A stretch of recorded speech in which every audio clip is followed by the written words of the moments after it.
Welcome everyone to Radyo Kapwa on CKUT 90.3 FM. I am here with a special guest of mine. His name is Sébastien Tiger Tchakounté.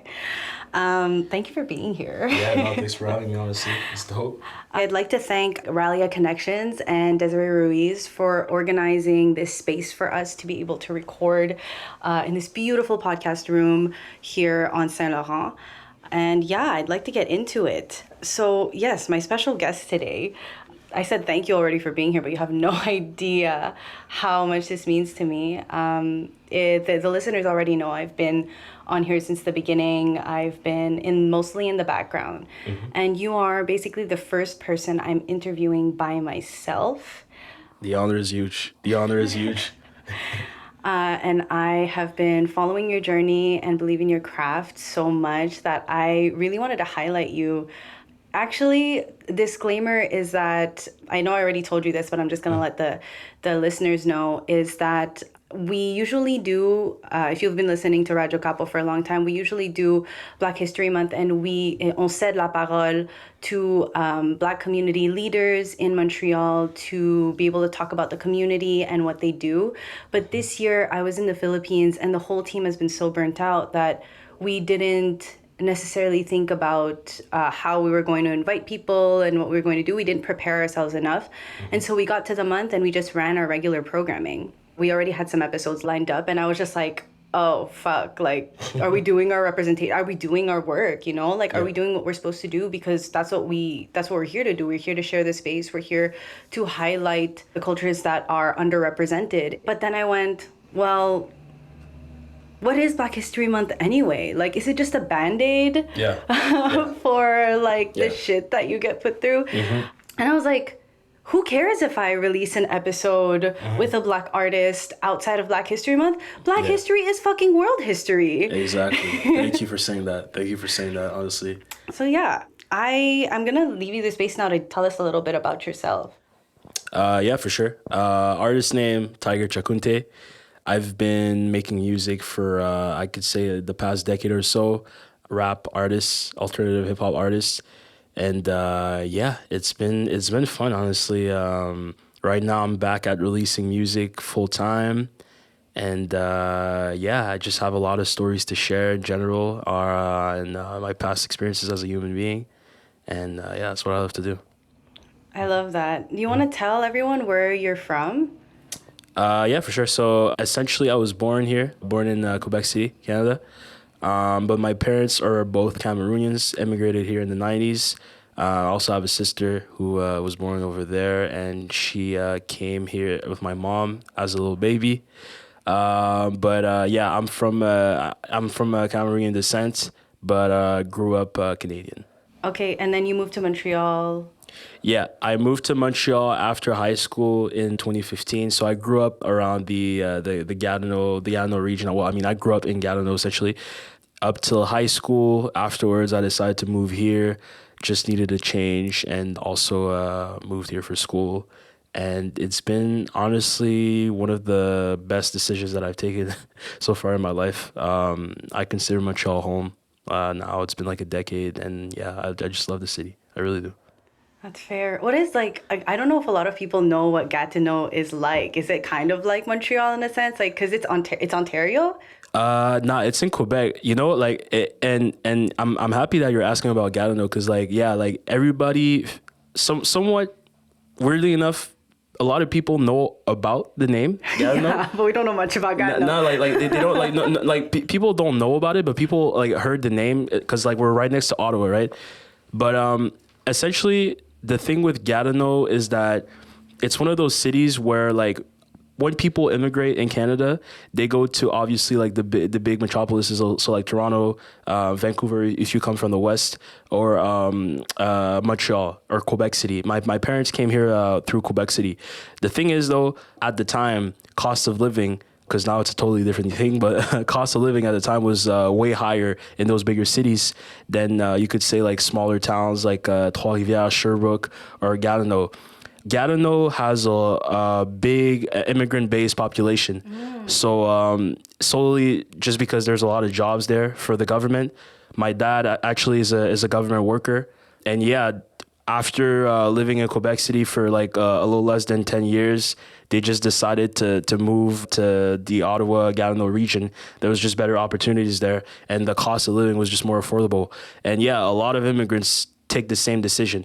So Gatineau is a lot of people from Central Africa, West Africa, a lot of people as well, you know, the term that we say like Québécois de souche, but like, you know, Québécois, like European descent, you know, let's put it that way.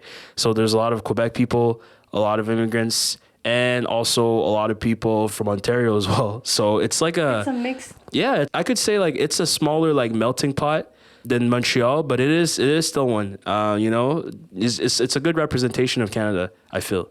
You know, and not a lot of people picture that. When I say that I'm from Gatineau, people are like, gay, like les Québécois, like it's like, yeah, obviously, you know, like, yeah, like, you know, the neighborhood where I was at, you know, like it's like it's a white neighborhood, like let's put it that way. But like, you know, the entire city, it's a lot of immigrants over there, a lot of it. You know, so yeah, it's well represented in terms of immigration. That's beautiful. So a lot of African immigrants, but also the Quebec side and the Ontario side. Yeah. So like, was it a lot of like the same kind of fights that they have here in terms of language, or what was the kind of situation there? So in terms of language, yeah, obviously, people there are very bilingual. From a different angle in the sense that like we have Ottawa right next to us. So eventually, like you have friends from Ottawa, you know, people over there. Like I had my cousin who lived also in Canada, which is like a borough of Ottawa, and like yeah, you pick up English even though Gatineau's on the Quebec side. You pick it up really fast. There wasn't really a lot of clash because of that. It kind of just, you know, it happens naturally. You know what I'm saying? Yeah. Obviously though, like French remains like the main language over there. Okay. So, yeah. So les gens parlent français et tout. Tu sais, je suis allé à l'école en français. But, you know, I picked up English early because my mom was working in Ottawa. She was like, oh, yeah, you got to learn English. So it's like, yeah, it's, you know, people are very bilingual. Yeah. Yeah. When I met you, I was just like, this guy's been from Montreal his whole life. Like, just wish. because of the fact that you were English, French, and it was fluent in both ways. Like, yeah, no, it's really just like, cause I know the francophone / anglophone like clash of Montreal. Like it kind of shook me as well a little bit because I didn't know about it. Right when I moved here, people were telling me like, oh yeah, if you're from the West, you're most likely speaking English. If you're from the East Side, it's like, oh, you're most likely speaking French. I was like, oh, you guys have that here? I was like, we have it at home, but it's like it's a bit more clear because it's like, oh, there's a whole frontier dividing two provinces to like let us know why it's happening, right? Yeah. But you guys like, nah, it's the same city, the same island, but like, you know, it's two sides. So I was like, okay, that's interesting. I didn't know that, but it's, you know, I feel like in a way it adds like, you know, it adds to the whole story to it, you know? Yeah. And yeah, it's part of the city. So yeah. You can tell the history of a place by like what the language is, what the food is, like how the people are. Yeah, I agree. Yeah. I was curious because I think I know this one, but I love the story of this. But why is Tiger your nickname? Oh boy. Okay. All right. So essentially, I'm gonna tell you like the fast version of that story. But I used to play golf when I was a kid. So my dad apparently like when I was a kid, just like, you know, was fascinated on the Tiger Woods story, just like you know, being black in a predominantly white sport. And I picked up golf when I was like 3 or 4 years old. I played all the way till the end of high school. And when I got to high school, I was in a sports program, so sportétudes. And the teacher, first day of class, she was like, okay, tell us your name, your sport, whatever. So I was like, Sébastien, golf. People were like, yo, bro, you play golf, bro? Ain't no fucking way, bro. You play golf, bro? Yo, bro, dude. I just came up with this fucking idea, bro. It's fucking crazy, bro. Like, let's hear me out, right? Like, you're black. You play golf. You're the only black dude in the whole class, right? It's like, yeah. It's like, yo, bro, we're just gonna call you Tiger. Cause Tiger Woods, bro. Like, yo, isn't that, you know? And so, yeah, started with like 2 guys in my class. And then eventually the whole school picked up, and then I was known by the end of like the first semester or whatever, like I was known as Tiger everywhere I would go. My mom was pissed because it lined up with the time period where the real Tiger Woods got caught cheating. So she was like, "Oh, you're not a cheater. You don't have like 10 mistresses." And I was like, "Oh." Why would you identify with him? Exactly, but hey, like, so that's where the name came from. Just like, a subtle like racist joke or whatever. Like, I mean, not really subtle. It's not subtle. It's not It's subtle not at all. subtle. But it is what it is. It was funny at the time, but eventually I picked up the name for rapping just because it felt natural, and then I added my last name just because I realized that, like, when I was uploading music on DSPs, there was like 10 other tigers? And it's like people were like, "Yo, when we search up your name, you come up like 5th or like 6th or whatever, because like there's billions of other tigers, bro. Like, so you got to add some sauce, like Tiger from the Woods. You got to put like Tiger from the Woods. Yeah, and that was my name for a while too. Really? That was my name for like a whole like shit. a year. And exclusive information. I swear, and you can still find it on Spotify. Actually, like, I think I have like 1 or 2 songs uploaded under that name, and like people were like, "Yo, Tiger from the Woods is so hard, bro. It's so fucking sick, bro." It's like, "Yo, Tiger from the Woods," and I was like, "Bro, that shit sounds corny as fuck, bro." Like, so eventually, I think I was watching this like Kendrick Lamar interview, Yeah, and he was explaining why his name was Kendrick Lamar, like his rap name. It's like, oh yeah, it's like, oh, like your own name is your hardest moniker, and I was like, you damn right, and I just decided to add Tchakounté, which is my last name, just because I want people to know, who I am, where I'm from. Yes. And yeah, like, I was like, people made fun of that name for so long when I was a kid.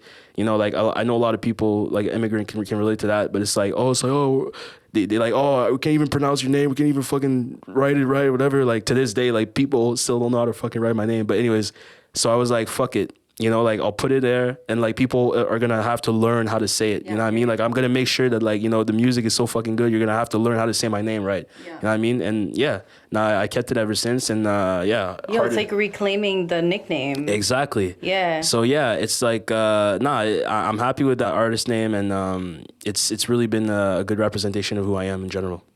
I love that. I'm curious to know, like, what young Tiger thought of that nickname, but right after this break.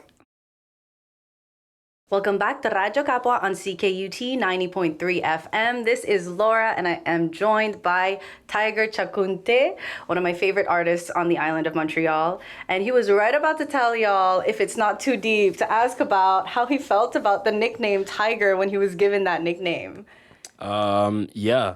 So essentially, when I got the nickname, like, I fucked with it. Oh, you what I mean? did? Yeah, I really did. Nice. But you gotta understand my mindset at the time. So there's several layers to it. Yeah. So put yourself in the perspective of like a 12, 13-year-old. It's like your first day of high school.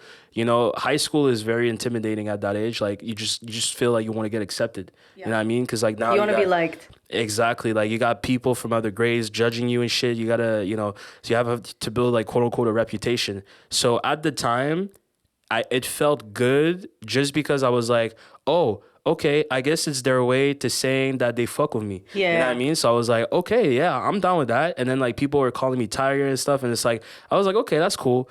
I didn't really think about the racist aspect to it. Yeah. So for the whole 5 years, I could say that I felt good about it. Even to this day, like, in a way, like, I'd lie if I say that I'm mad about it. Like, I'm not mad about it at all. Like, it's part of the story. I've had time to reflect upon it now. And I understand a bit more that, like, it didn't necessarily came from a place of respect. It was more maybe like as a joke and shit, but it doesn't have to be that deep either. Yeah. You know what I mean? It's like they were probably also unaware. Yeah, everybody, like, we were kids, you know what I'm saying? Like, it is what it is. Yeah. But it's like, I feel that at the time, I wish I had, like, a bit more education on, like, the power, the respect, dynamics. the power dynamics, but also like just like the basic notion of respect, of like, things that people tell you and you think they respect you as a human, but it's a subtle way of, like, either asserting superiority or like just like pinpointing, like, stereotypes or an idea that they have about you without even getting to know who you are. Yeah. You know what I mean? Because a lot of people were calling me Tiger. I mean, a majority of people were calling me Tiger and didn't even know, like, who I really am. Yeah. And so... They just saw you as a black man in white sport. Exactly. You know what I'm saying? So it's like, it is what it is. But at the time, honestly, I was cool with it. I was cool with it. Yeah. I was like, I was like, fuck yeah, sure. Like, yeah, you can call me Tiger. I don't give a fuck. Like, Do you it's think there was a part of you because you grew up around white people that had this kind of like same mentality as maybe like Africans think or Filipinos think that like, oh, if the white person accepts me, then I'll be accepted by everybody? oh yeah, hell yeah, hell yeah. Nah, I had that for sure. And I could tell that in a way, my parents also went through the same like you could say machine. I call it a machine just because it's part of the system. Yeah. You know what I mean? Like when a certain like when white people control the narrative, control the dynamics of the way things are being operated, it's like, okay, well, you're here, you want to make a life for yourself, you want to have money, you want to save up, you want to raise your kids. It's like, okay, you understand that like, well, in order for me to get there, I need to like be in good favors Yeah. of whoever is in has that power, Yeah, I need to put in 2 times the work. I need to Exactly. relate to you in some way. Exactly. I need to be on your good graces because otherwise I can't. Yeah, exactly. And so yeah, I definitely had like that complex in my head at the time. That's why I'm saying that like Valid though. yeah, no, it's valid, and it's like that's why at the time I was like, oh yeah, when I got that nickname, I was like, okay, well, sure, like, if that's gonna make it so that like I'm more accepted, sure, fuck it, you know what I mean? Like I'm cool with that, you know what I mean? I feel that. I feel that. So I heard you got a new single that just came out. When did that come out? Shine Through? Yes, sir. Yes, sir. Yeah, Shine Through came out February 14. Oh, Valentine's Day. Yeah, Valentine's Day. No, honestly, like I just felt like releasing on Valentine's Day. I was like, Period. yeah, sure, yeah, sure. Like my friend Kaz, who helped me on the back vocal, was like, yo, that's such a weird day, bro. Like is it a love song? I was like, nah, bro. Yo, but it's basically a love song to yourself. Let's be real. Honestly, a love song to your journey. Yeah, Let's be real. yeah, exactly. Like honestly, man, you gotta love your life. You gotta love yourself. So fuck it. Yeah, I'll roll with that now. I'll roll with that. Yeah. Nah, but dead ass, I was like, yeah. Honestly, it just feels right. So I dropped it on Valentine's Day. Return has been great. People love it, and I'm happy about it. Honestly, like not just like the way it came out, just like to make music again. You know what I'm saying? Like I've had struggles with that in the past like 2-3 years, and now it's just like, all right, it's what I need to do. So it feels good. It feels good. Yeah, no, I've known Tiger since 2019. We went to RAC together. Yeah. And like seeing your journey of like going back and forth, trying other things. Oh, I think it was 2021 actually. Oh, sorry, 2021. You're right. Yeah. Sorry, my bad. So we were in winter 2021, the class of winter 2021 at RAC. Yeah. And like seeing you go through the journey, the back and forth of like, we did the schooling, we had our grievances about it, and then we were like, is this going to be something that we like succeed in financially because we need to survive, and then like just like grounding yourself and being like, what the fuck, like I'd rather be dead than not do music. What the fuck am I doing not doing music? And watching you release, watching you post, like it's inspiring. It genuinely is so inspiring. Thank you for saying that. And like Shine Through is an inspiring song because I mean, from what I took of it is like you're shining through all the shit. Like, do you want to tell us a little bit about what the lyrics and like for what sure it means to you? I mean, so essentially, Shine Through, it's like, okay, there's obviously like you could say the surface level like understanding of the song just for like a broader audience to understand, which is just about like perseverance and just like making sure that like, yeah, like you keep grinding on what you do, and you don't like the same way you explain it, like you shine through the bullshit, literally, you know what I mean? But for me, like essentially it's a little bit related to something that my dad told me a long time ago. So my dad, like he's just like he's a big preacher on hard work, you know what I mean? Like and like more than anybody that I know, like my whole life, everything he would always tell us, me and my sister, was like, oh, you gotta work all the time, like whatever you do, you gotta work. And there was this thing that he would tell us. He was like, there's like this U.S. president or whatever. Like, I think it was like a JFK, John F. Kennedy. He was like, oh, like his dad, John F. Kennedy's dad would tell his kids, whatever you do in life, even if you're a janitor, make sure you make it so that you're the best at it. So you work hard enough to be the best at it. If you're a janitor, become the best janitor. If you're a singer, become the best singer. If you're a construction worker, become the best one. Like, work hard enough to make sure you're the best at it. And so I kind of made the link between like someone, quote unquote, who's like a cleaner, a janitor, and so you wipe as hard as possible until it's cheesy, but it's just like that's the imagery that I had in my head about it, and it's like I kind of like, you know, made the relation to that, but it's more like a meaning to myself, you know what I mean? But in general, yeah, it's just a song about like, you know, working hard on your dreams and just like what you believe in, and yeah, like I linked it as well to the short time period where I was working at Milano's, which is a grocery store in Little Italy. And yeah, I was having a bad time. Like, it was just shit. You know what I mean? Like, I wasn't even like friends with the coworkers. I would just come in, like, you know, like clock in, clock out. But funny enough though, like, it's probably the one time in my life where I was like, quote unquote, the best employee that I could have been, just because I didn't care about anything else than just like coming in for work. Yeah, you just dip, you know? So, but yeah, at the time I was like, yeah, like right now I'm just, you know, I'm thugging it out, but eventually like I'll come out of it to something else, you know? So it really was a question of like, okay, you shine through, like you wipe till something shines through, like till it shines through, like your art, what you believe in, you know what I mean? So it's really what it's about, that song. And yeah, it came out nice, honestly. Like I'm happy about it. That's so beautiful, bro.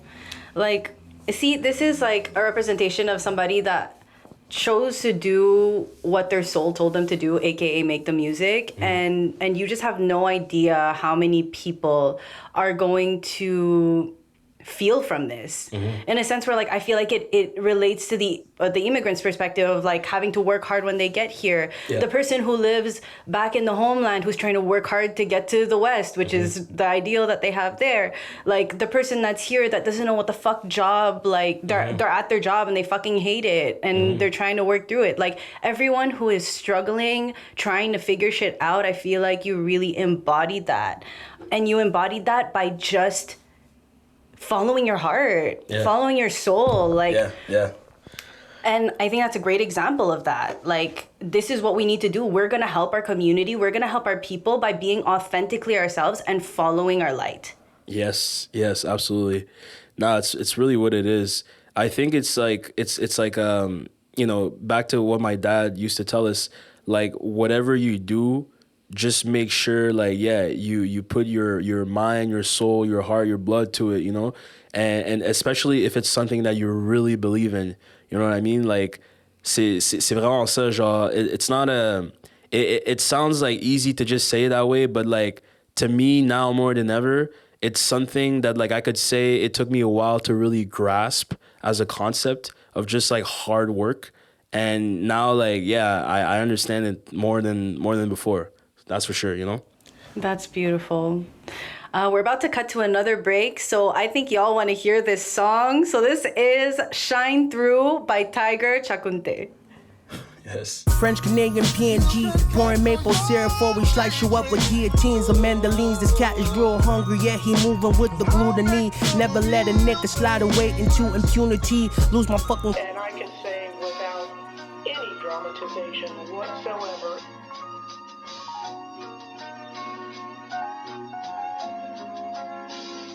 you're gonna die. Till I motherfucking shine through. I wipe till that motherfucking shines through. I wipe till that motherfucking shines through. I wipe till I motherfucking smile too. I wipe till that motherfucking shines through. I I wipe till I motherfucking French, Canadian, PNG. Pouring maple syrup before we slice you up with guillotines or mandolines. This cat is real hungry, yeah, he moving with the glutamine. Never let a nigga slide away into impunity. Lose my fucking phone, I'm never picking up that bitch again. You stupid fuck, you really thought I'd never pick a bick again. Think again, always make you blink again. Sometimes you gotta clear the sheet before you pour the ink again. Now your hoes gon' greet me like it's Carrie in the rink again. Hey, fuck your feelings, this I'm rolling up your sleeve music. My daily drip got a nice little theme to it. Black cotton so my bosses can't pretend I don't bleed through it. It is what it seems, use it. Yeah, I ain't got no time for no social justice reasoning. Leaving words smelling like tomato cans of seasoning. Blessings in the wild is the only shit I'm metering. Life is still a bitch and a pussy always teetering. So here's another plate of fucks I coulda, woulda, never gave. Sick, what a marinade. Shit was never sweet, kicking asses with some Tim's colored Casanade. Niggas always acting, put their asses in a cast today. Whipping fast pace, cause any moment could be Sensei Oda's final page. Even on my final plate, always keep that hunger, cause my stomach never out of space. Fuck a diet nigga tryna stack the plates. Till that motherfucker shines through. I wipe till that motherfucker shines through. I wipe till that motherfucker smile too. I wipe till that motherfucker shines through. I wipe till I motherfucking Ayo, rock, paper, peace sign. Fuck with a nigga, I erase your whole tree line. You ain't heard of me, that your algo needs a rewrite. You X redesign, fuck the whole game from the A to the B side. Flakes on my Levi's, looking at the whole rising. Ayo, this Polaroid is polarized. Ayo, this glass looking half empty, half frozen. It's really how every winter can be summarized. It's free to DRC, Lebanon and Palestine. Till then, we don't ceasefire. Told you that I'll BRB. Your grandkids, his kids is looking at this documentary, asking how the dominoes fell from a quarantine. Nigga, it's a guarantee. Call this, fuck all this. Kept this crowd what I do, call that shit brawling. Bitch buzzing up my phone saying she brawless. Wanna date act 2, cause that dick flawless. My boss cruising through the floor, trying to stop shoplift. What she doing to my checks when it deposits? It don't matter for the moment, I ain't cheesed off this. But if I'm scheduled for a close, I'ma rob that bitch.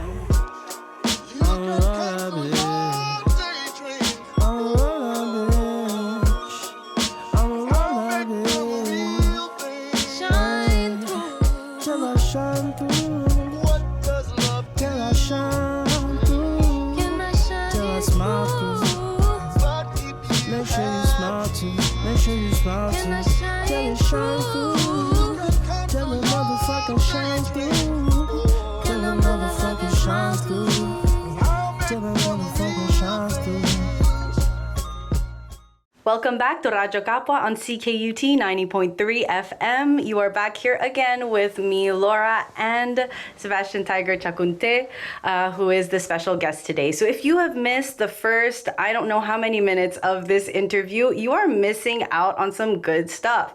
But just remember that you can check YouTube or the CKUT website for all of the reruns of our episodes. So if you want to learn about a story, if you want to learn about the music, you want to learn about the journey, please go and check that out. I'm at a point where I have some notes here, and I wanted to ask you about your recent trip to Cameroon. Oh shit! Yeah. It was nice. It was really, really nice. It's a trip that I've been meaning to do for like literally my entire existence. Yeah. You know what I mean? Like literally every single person who's known me like on a deeper level from Hall all the way to here, everybody knows that I've been meaning to go to Cameroon. And yeah, when it finally happened, it was honestly like, I don't know, like it's one of those things that like being grateful almost doesn't feel enough. You know what I mean? Just cause like I got to experience just things that I had trouble understanding, you know, family that I've got the chance to finally like meet, things like, yeah, it was amazing. It was amazing. That was a lot. It was a mixed bag, eh? Yeah. No, it was so much. It was a beautiful trip. Honestly, it was a beautiful trip. I need to go back eventually again though. But nah, it was amazing. It's good that you feel like you want to go back though, because there are people who go back to the homeland and go, fuck that, I'm never coming back. I don't want to go back. Yeah. Nah, for me, I don't know, like, it was my first time. My parents, they haven't gone back in like 30 years plus. And obviously they have their own reasons, but it was kind of like, I was kind of trying to, put myself in the shoes of like my family over there. It's kind of like a time machine, like that's what my aunt told me. She was like, oh, it's kind of like a time machine. Cause like, oh, I haven't seen your dad or your mom in like so long. And, we hear about them through like emails, phone calls, and then like you show up out of nowhere and it's like, oh shit, you're your whole last man. Yeah, I swear. Like it's like they're like, oh shit, like yo, we haven't seen you, like we've seen you in photos, and then it's like, oh boom, like oh you're the son of, like, oh shit, damn, okay, this is a time machine moment, and it was nothing short of beautiful. Like it was just very, very spiritual. You know what I mean? Like I don't know, it was amazing. It was amazing. Do you have any like one or two takeaways from the trip? Like, I mean, if you had one word to describe it, something. I mean, I don't even know. Like, I have a bunch of takeaways for sure, but I get that. It's just, I guess the main one is that like, it's something that I felt that I needed to do, and as soon as I got there, like, it was almost like no regrets. Like, I mean, in the sense that as soon as I got there, I was like, yeah, like I definitely like needed to come. You know what I mean? Like I needed to go there. I needed to see for myself. Just all of these things. Like where my parents grew up, challenges that they had to go through. Yeah, there's a lot of takeaways. Like the obvious things that the Western people, whenever we go abroad, like our countries that are quote unquote labeled as a third world, like the whole like, oh well, definitely more grateful for what I have here. As cheesy as it sounds, yes, I'm definitely way more grateful for like what we have here in Canada. It's night and day. You know what I'm saying? Like it's night and day. I don't need to go into details because like a lot of these things are really obvious. Yeah. But it's like night and day. However, I will say that as much as like I am grateful, as much as there is way more that we can learn from those places than we think or we want to admit here. Yes. The community aspect that they have over there, like compared to like the Western individualism, like it's like it's so refreshing when you see like and again like different societies, different like values, different like a lot of things, but yeah, there's a lot of things that we can take from, like, we can learn from those societies, like compared to here, where we think that we figured everything out. You know what I mean? But nah, it's like, yeah, it was nice. It was, yeah, it was a beautiful trip. Yeah, I hear you. So it's basically trust your gut. Like, you wanted to go there, you went there, and that really confirmed, like, yo, my soul has been telling me the right thing this whole time. Oh yeah, 100%. For sure, gratefulness. Yeah. But also like realizing that there's something that we need to learn also from the people back home. Like there's a conversation that can be had. Oh yeah, for sure, and vice versa as well. Like, the thing we were talking about it before we went live, but it's a universal concept. Everyone has a perception of like whatever's going on, whatever's happening chez le voisin. Like everybody thinks certain things, certain ideas, certain stereotypes of like other places without actually like knowing what goes down. Like over there, the West is glorified. You know what I mean? Like when you say that you're from Europe or you're from America or Canada, like people are like, oh, it's like, oh, you got this, you have this, you have that, and it's like, try to explain Oshalaga to someone from Cameroon. You know what I'm saying? Like, try to explain to someone like, oh yeah, there was a crackhead in my lobby. Like some morning I had to go to work. Like we had to call the cops and like shit. Try to explain that. But it's like at the same time, it's like that's nothing. That's like compared to like things that are happening over there. Yeah. But it's just overall like there's a dissociation and a lack of awareness. And it's fine. It's fine in a way, like it's normal. But you know, like people are very, very like into their own like perceptions of like what they think is happening in other countries in both ways. You know, like when I would come back here, you know, people would ask me like, "Oh, how was Africa?" It's like, "Oh, like how's the wildlife over there?" Like I've had like some dumbass questions like, "Oh, like did you see lions? Did you see elephants?" I was like, bro, like, how dumb are you, bro? Like, you know what I mean, like, and then like, but like, but at the same time, like, you know, like I've had dumb questions over there as well. You know what I'm saying? Like people were asking me like, "Oh, it's like, oh, is it true that you guys have like, you know, like trays, like you know, dogs like pulling trays and sleighs and stuff like that?" I was like, yo, what are you talking about, fam? Like, like, you know what I mean? Like, yo, like, what are you talking about? Like, yo, I go to work on like that Zvit Bobien, bro. Like, I don't fucking like. You know what I mean? So both of them have like both places have perspectives of each place that are based on the media that they see on those places. So that's why representation is fucking important. Oh yeah, 100%. Representation is so good for that, and it's like, you know, it's all right to like ask them questions at the end of the day, because like if you don't know, you don't know.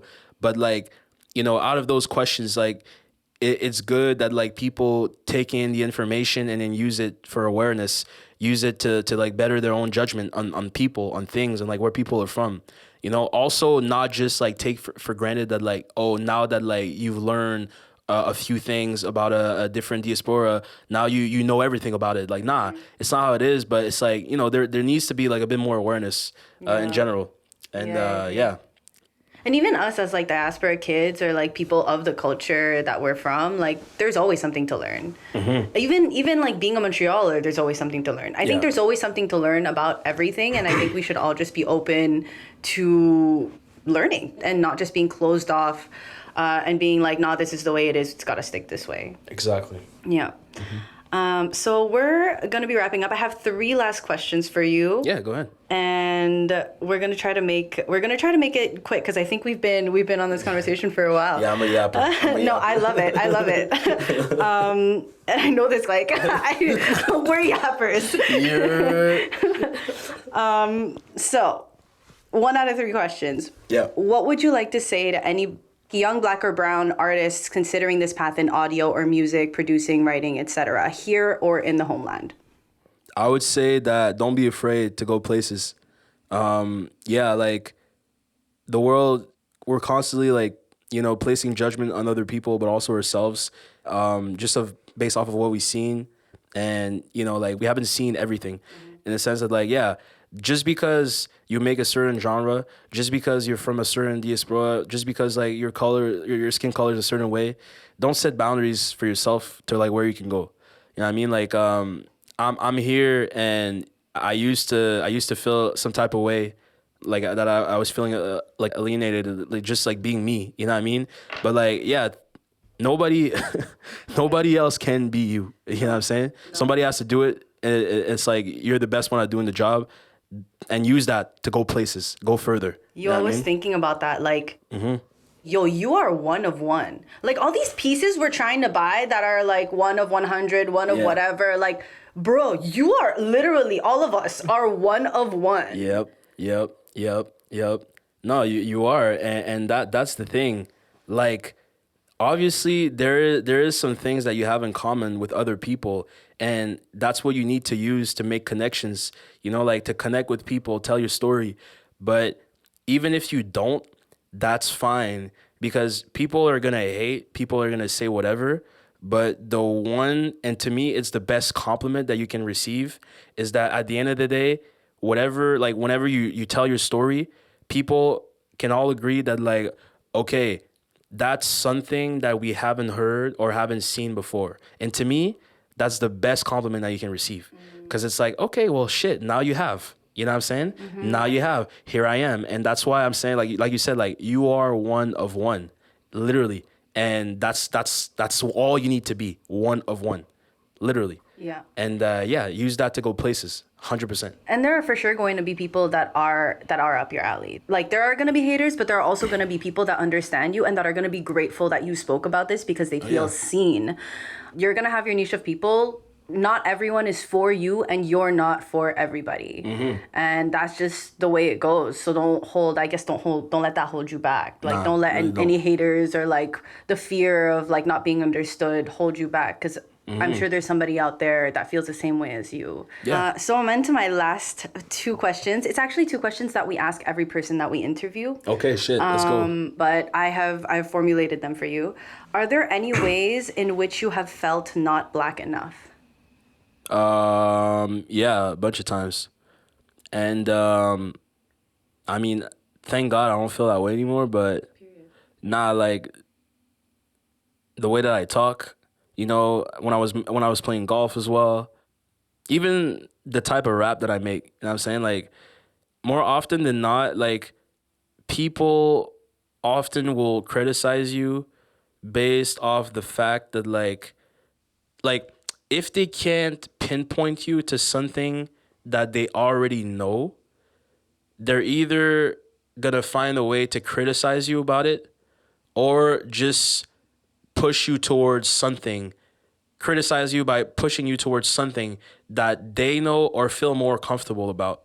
When I started making music, right, a long time ago, you know, like whatever popping hip hop artist was at the time, people would just tell me like, yo, you need to sound like that, bro. Yo, you should make music like Waka Flocka, bro. Yo, you should make music like the Migos. Yo, you need to rap about this. You need to rap about that. You need to, you know what I mean? Like, and bunch of things related to related close or far to like the image that people have about black people in North America or just in the world in general. You know what I mean? So at the time when I was receiving those comments, I was like, oh, okay, well, maybe my experience is not black enough. You know what I mean? Maybe like the way that I talk about it or whatever, or maybe the way that I talk, period, isn't like quote unquote black enough. But now I'm like, nah, it's as black as ever. Yeah. You wanna know why? Just cause like black people are creative as fuck. Period. Creative and unique as fuck. You know what I'm saying? Like I can go on a fucking rant on how awesome we are, but it's not even about that. Like it's just a question of like, man, like every breaking like black artist that I've been like charting, or like from like Kendrick right now to Michael Jackson, even Drake, even like every single one of them is so unique in such a specific way. And it's like, you know, like those who copy are not on top for a reason, because you're a copy, you know what I'm saying? Yeah. And when you embrace the fact that like, you know, you're part of a community that is not only like unique, but creative as fuck, then people telling you that like, yo, you sound like nothing we've heard before. Oh, you don't sound like what I'm familiar with.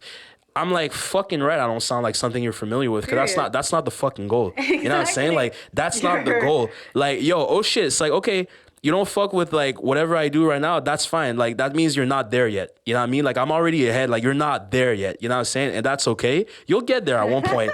But that's like you're just not there. Like I'm unique. I'm creative as fuck. Just like my peers, just like people from my community. Yeah. And it's like that's why I'm saying like, okay, if I sound to something, to whatever, good. You know what I'm saying? Like that's what we're supposed to do. That's what we're here for. Like we're creative, we're unique as fuck. Yeah, you were never gonna be the same. Exactly. And that's why I'm saying like that's as black as it gets. Period. You know what I'm saying? So yeah, like that's what we do. Like we push boundaries everywhere we fucking go. So like yeah, that's what I'm doing right now. You know what I mean?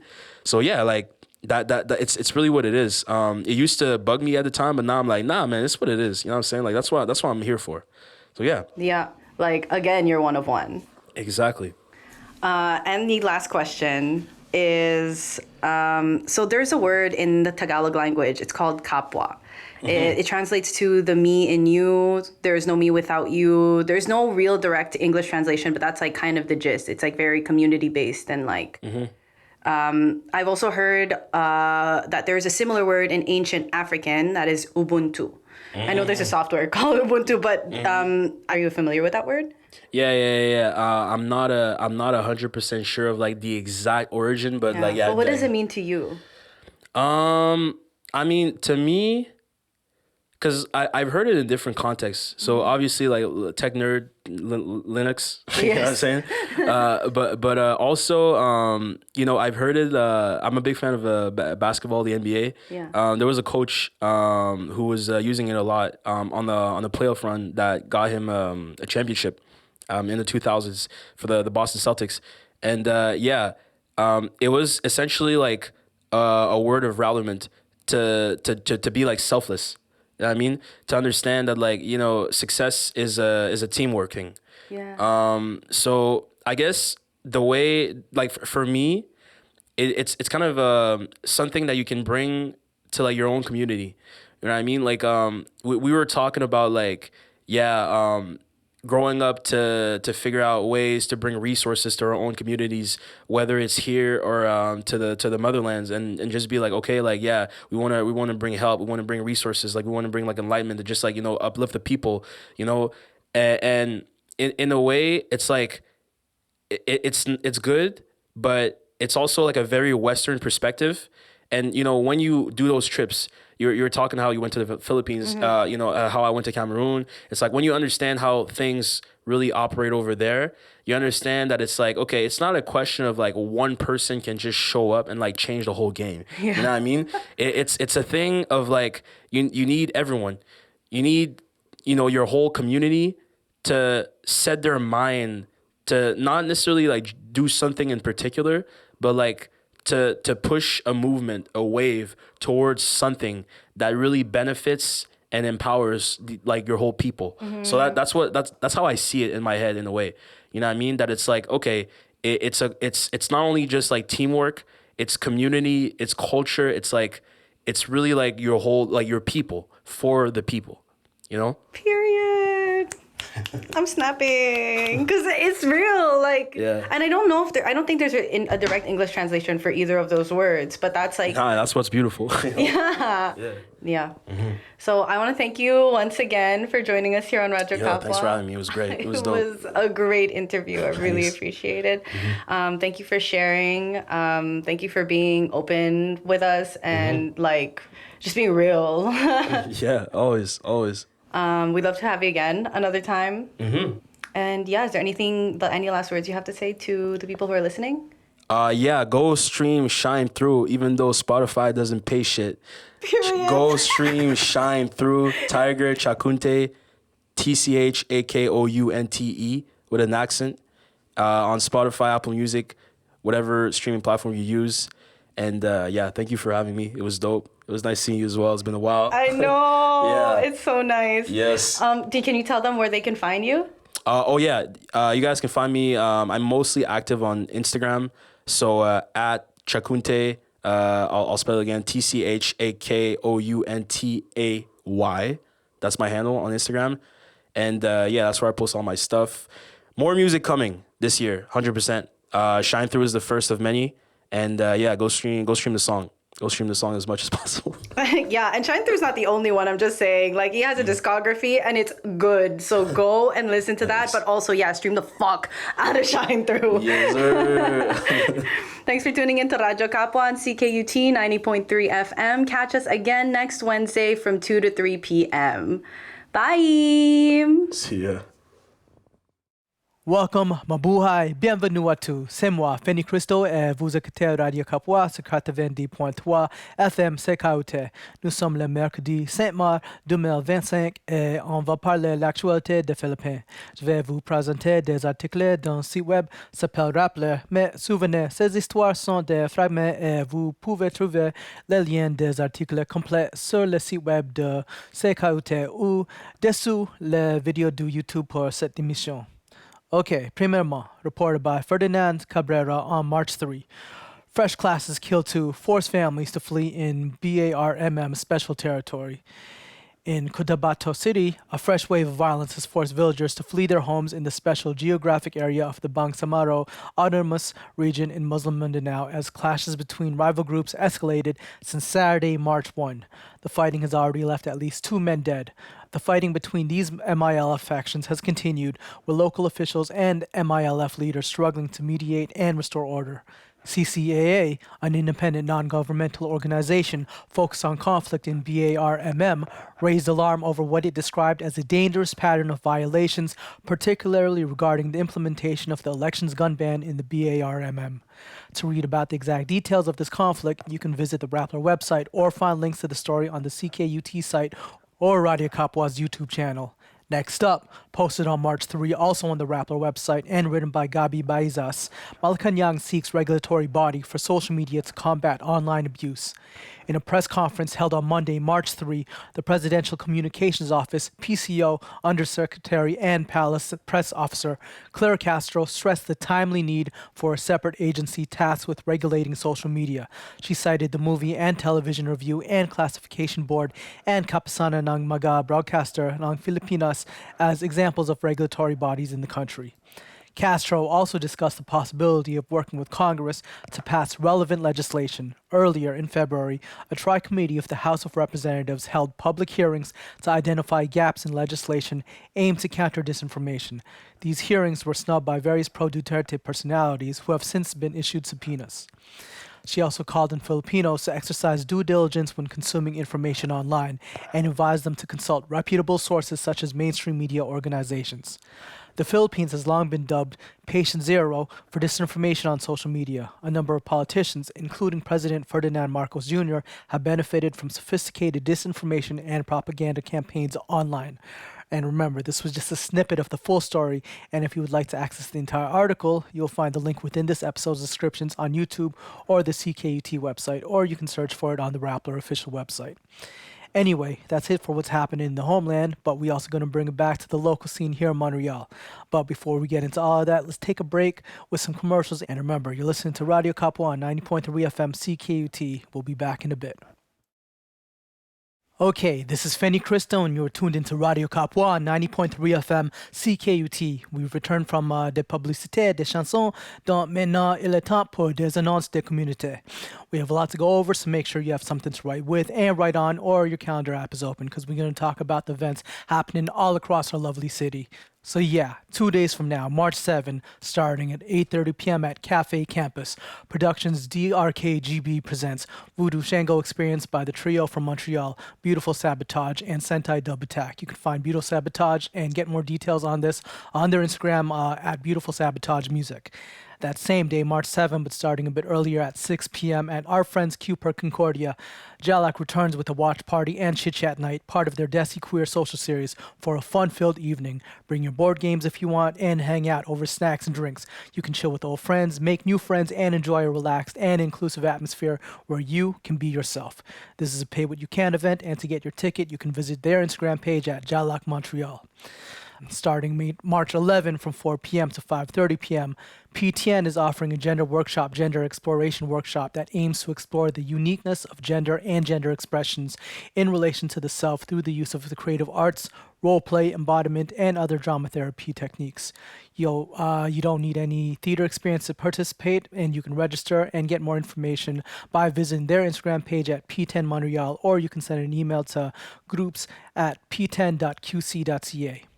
And then that same day, March 11, Ami Quebec is hosting a mental illness workshop for those struggling with mental health, and if you're age 55 or over.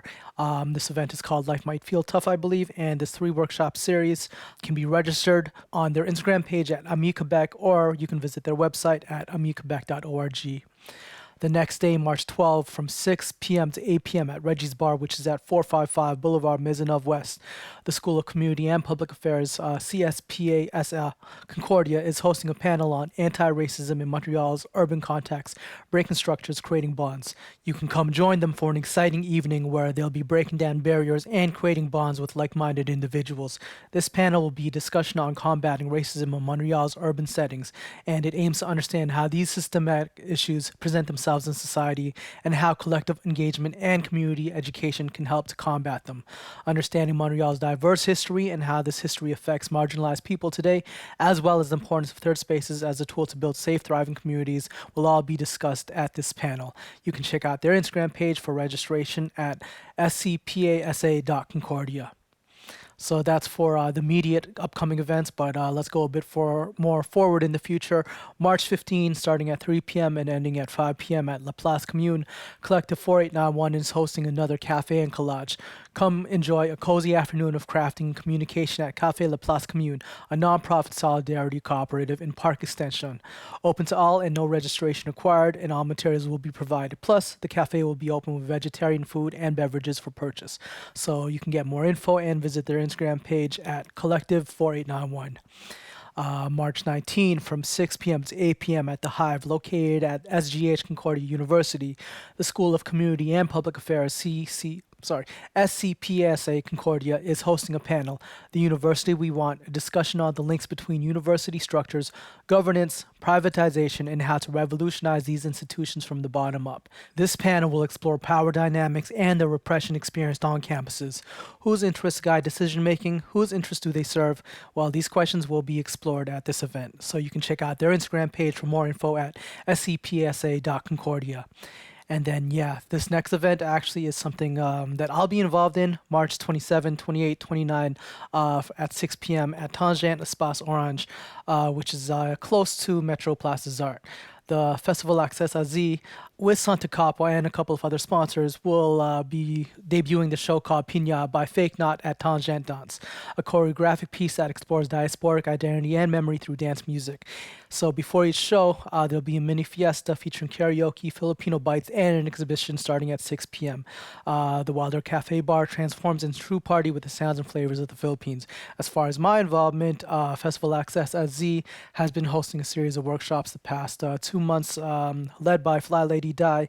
I've been one of the students, I guess, and our class will be performing at this event for March 27th. So come through, watch me spin as a DJ for the first time, and say what's up.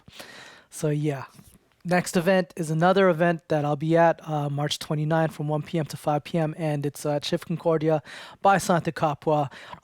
Santa Kapwa's annual general meeting and 3-year anniversary will be celebrated at Shift Concordia. You are invited. Come learn more about Santa Kapwa, Radio Kapwa, and the Ka Collective, and everything we've all done over the last 3 years to support the mental health and well-being of Filipinx youth and their families. Sign up is required, so please visit our link in our bio on our Instagram page at Santa Kapwa, or you can go to santrakapwa.org, and on the front page under upcoming events there'll be a link to the registration form.